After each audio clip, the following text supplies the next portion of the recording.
Okay, this is my second attempt to build the Grand Hauler. Right here in front of you is the first one that I built. It turned out really well.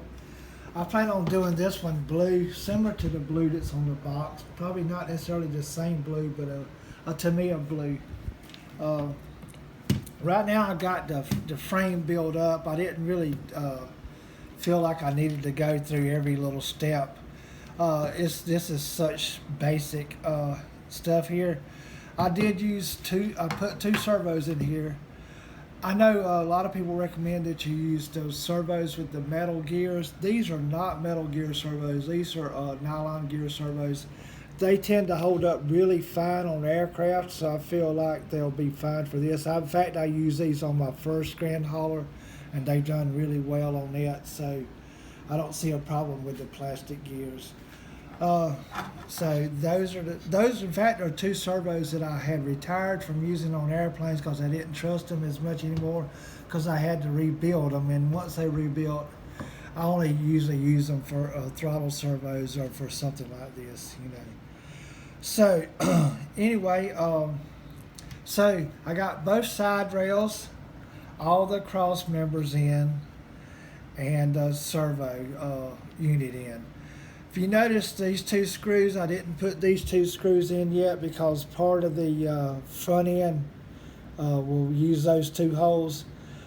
This is a BA10, and this is a BA10, but on this one you notice that it's a slotted hole, so you have to use a washer there. All right. The rest of these are BA10 screws, all except for these three are BA9. So really the biggest thing that you have to look for on these cross members is if you notice this rib will be facing up, you know, on all these 1, 2, 3, 4, on these four. And these two pieces, this is two pieces that you put them together, then you attach it, you leave this screw out here, but these are BA9 screws here. And also you attach this back piece, this is what your rear bumper is going to attach to. There's two nuts that's up in here, right here, that you can go ahead and put. Some people say they'll fall out, but I've never had a problem with them falling out, but they'll be for use later.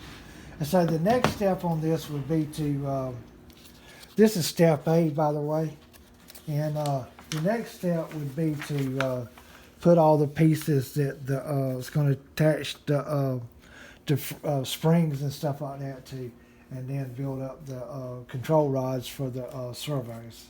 So that's going to be the next thing that I do, and that will complete step A will complete right here, putting all this on there, and then step B will start with the cross member for the front axle and stuff, and for the rear springs and stuff. So that's it for right now. Okay, step A is complete. I got the brackets on that holds the front shocks on.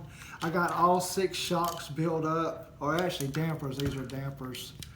And but anyway, these screws right here, those are just regular nuts, so you'll have to use Loctite on those, and you'll need to use Loctite on these 2 screws here.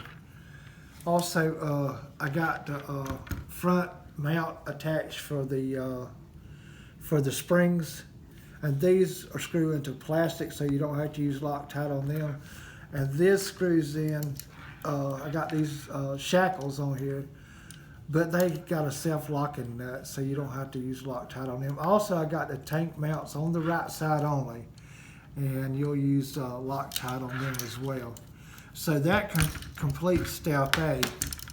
So now on to step B. This is the bag for step B, and this is what I've got done so far. I've got the springs attached to the cross member, and the 4 self-locking nuts here, and then you got the shock mount here, and it takes a BA3 screw, but you will use Loctite on those 2 screws right there. So the next thing will be to attach this to this. Okay, so this has to be turned a certain way so anyway, this is the diagram for building this up. And this, okay, so if you notice the shock mounts will be facing back. So that's what you have to look for on that, is the shock mounts. And so you want to attach the front first. So I got all my parts in this muffin tin segregated out somewhat. And so these are be using self-locking nuts too. But it'll use the BB1 screws and the BA15 nuts.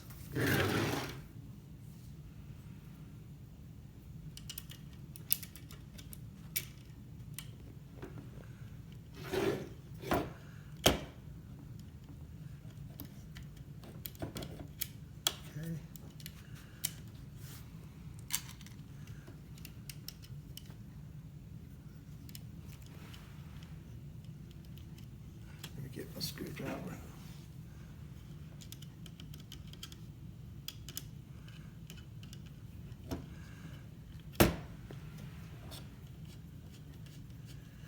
And I'll go ahead and tighten this up. The same thing, I'm going to put a screw here, the same screw, or same bolt.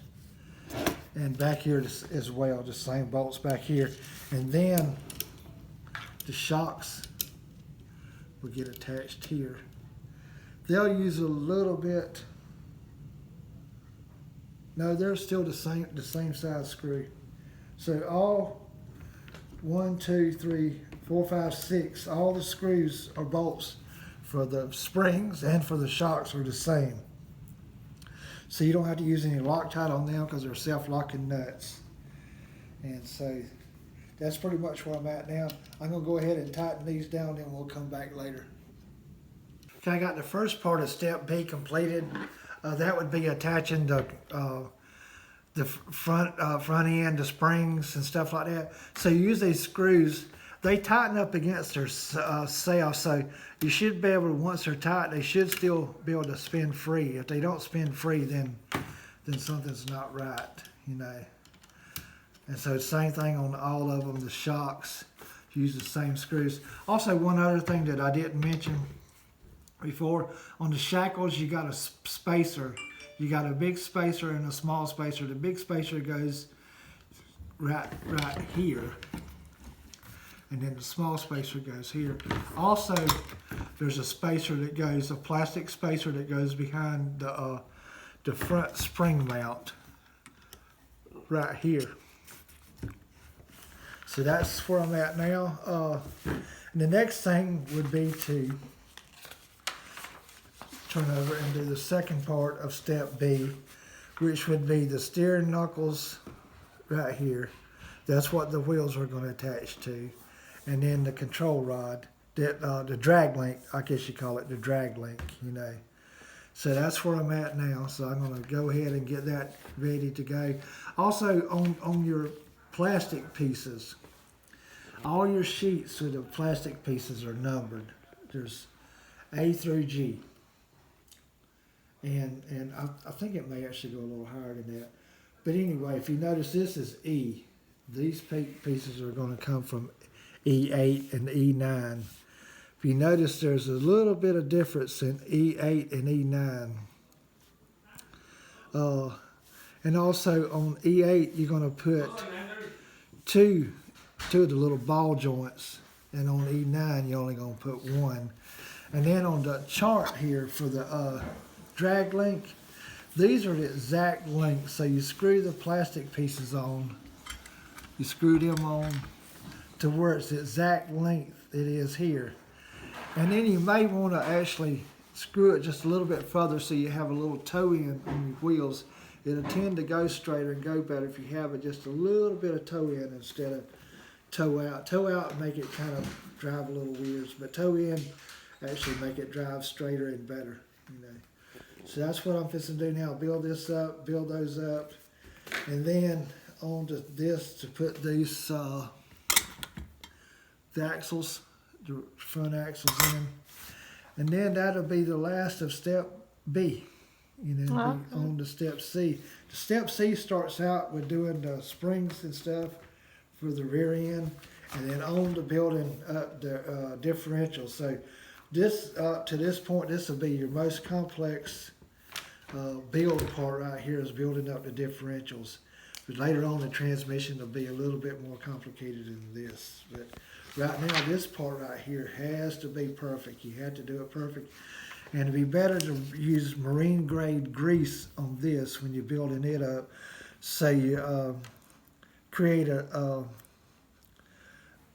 more of a positive traction effect. Not a, you know, you limit the slip. You limit the slip more if you use a thicker grease. You know, and that's where I'm at now.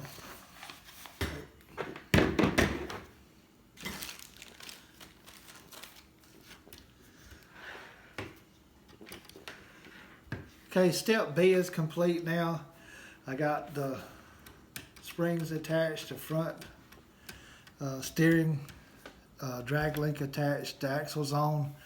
The part that you have to pay attention to, that you'll launch it into outer space and you don't want to do that, is this little clip right here that I got a knife blade pointed to. They're not that hard to get on there, but you do have to. You need to do it on a floor where it's not carpeted or whatever, in case you launch it. Maybe you'll be able to find it. They do give you, in my kit, they gave me one extra right here. So I did have an extra one just in case. I was glad of that. Because I actually did end up launching one, but I was able to find it. So anyway, so that completes all of this step, step B. The next thing is step C, which would be the rear springs. You guys want water or no? And the differentials. So that's going to take a little time to do that. It's going to be a little greasy doing this part here. This part right here doing the springs should be fairly easy. That should go pretty quick, you know. But this part take a little time. This is where you have to be really exact. And also, it just comes with bushings with the kit. It comes with bushings. But I'm going to use sealed bearings. You can get the sealed bearings from, you can actually get them from Tower Hobbies. You can get them from Hobby Concepts. Hobby Concepts got a good package of these bearings. You can get them from Amazon, wherever. But they're reasonably cheap.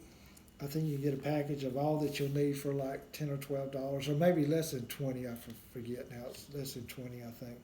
Also, you got the little small clips on these that you'll have to be very careful not to lose those as well. You know. So that's where I'm at now. The next thing is to build up the springs, the rear springs, and then on to the differentials. Okay, that's it for this video. This is going to be part 1. And be sure to subscribe and give me a thumbs up if you like, and ring the bell at the end. Also, leave some comments if you like the video or if you don't like the video. If you like what I'm doing, leave me that comment as well. You know, so thank you so much. Next video. The next video will come in about 1 week. Should be about 1 week. It's going to be the rear springs and the differentials.